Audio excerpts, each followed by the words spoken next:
मध्य प्रदेश और राजस्थान में किस तरह से सरकार बन सकती है और सरकार बनाने के लिए कौन सा इलाका महत्वपूर्ण है, देखिए इस रिपोर्ट में।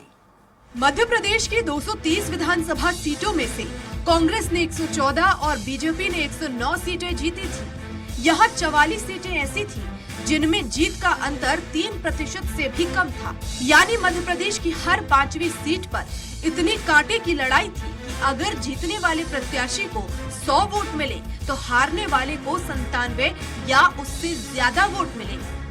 200 सीटों वाले राजस्थान में भी 39 सीटें, यानी हर 5वीं सीट पर भी इतनी ही करीबी टक्कर थी।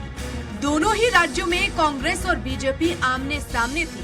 कांटे की टक्कर वाली इन सीटों में जिस पार्टी की तरफ पलड़ा झुकता वो आसानी से बहुमत से आगे निकल जाता। 2023 चुनाव में भी दोनों राज्यों में बीजेपी और कांग्रेस के बीच कड़ी टक्कर है। जो भी पार्टी इन 83 सीटों पर जोर लगाएगी उसके लिए सत्ता का रास्ता आसान हो सकता है। नरोत्तम मिश्रा मध्य प्रदेश के गृह मंत्री हैं। 2008 में दतिया से पहली बार चुनाव लड़कर विधानसभा पहुंचे। 2013 चुनाव भी जीते, लेकिन 2018 के चुनाव नतीजों के दिन उनकी सांसें अटकी रही।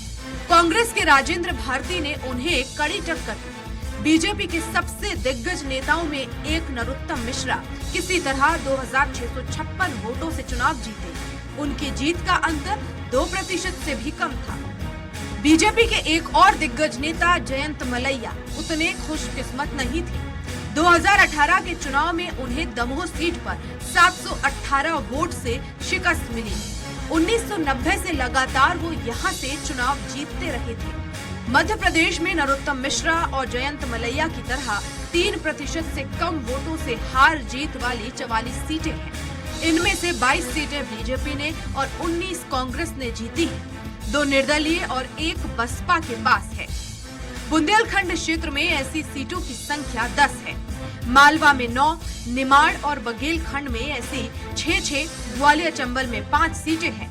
इन सीटों के महज 3% वोटर्स को अपने पाले में करके कोई भी चुनाव जीत सकता है।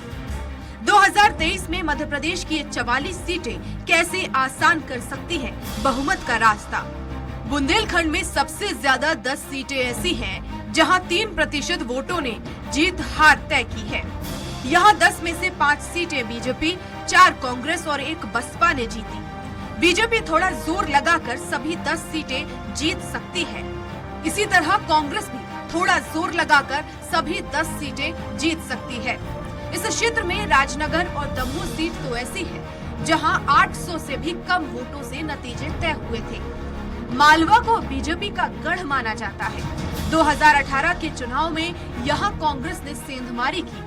8 जिलों की 38 सीटों में से 9 सीटों पर 3% से कम अंतर से परिणाम आए। 5 सीटें कांग्रेस और 4 सीटें बीजेपी को मिली। सुवासरा सीट पर बेहद रोचक और कांटे का मुकाबला था। बघेलखंड में 6 सीटें बीजेपी के पास है। सभी सीटें 2.5% या इससे कम वोटों से जीती गई है। सतना की नागौद सीट 0.7% पर बेहद करीबी मुकाबला रहा है। यहाँ 1234 वोट निर्णायक साबित हुए थे। इस सीट पर इस बार बीजेपी और कांग्रेस के लिए बागी सबसे बड़ी चुनौती बनने वाली है। कांग्रेस के दावेदार पूर्व विधायक यादवेंद्र सिंह ने बसपा ज्वाइन कर मैदान में है। ग्वालियर चंबल संभाग में 3% से कम मार्जिन वाली 5 सीटें हैं। इनमें से 3 बीजेपी और 2 कांग्रेस के पास है। बीजेपी कांग्रेस दोनों की 2 सीटें शिवपुरी की कोलारस और ग्वालियर की दक्षिण सीट 0.5% से भी कम अंतर से जीती है। कोलारस सीट बीजेपी के पास है और उसके विधायक कांग्रेस में शामिल हो चुके हैं, लेकिन कांग्रेस ने उनका टिकट काट दिया है।